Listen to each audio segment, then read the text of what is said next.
ni Melissa Revilla.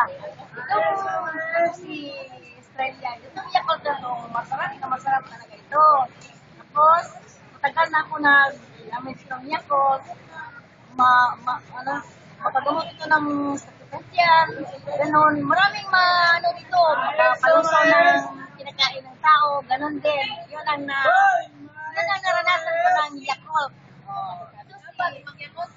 Okay, Yakult everyday. It's okay. Ang masabi ko kay Melissa Revilla, ito ang number 1 na Sharuta mo ba? Sharuta Award. Ikalimot na ko.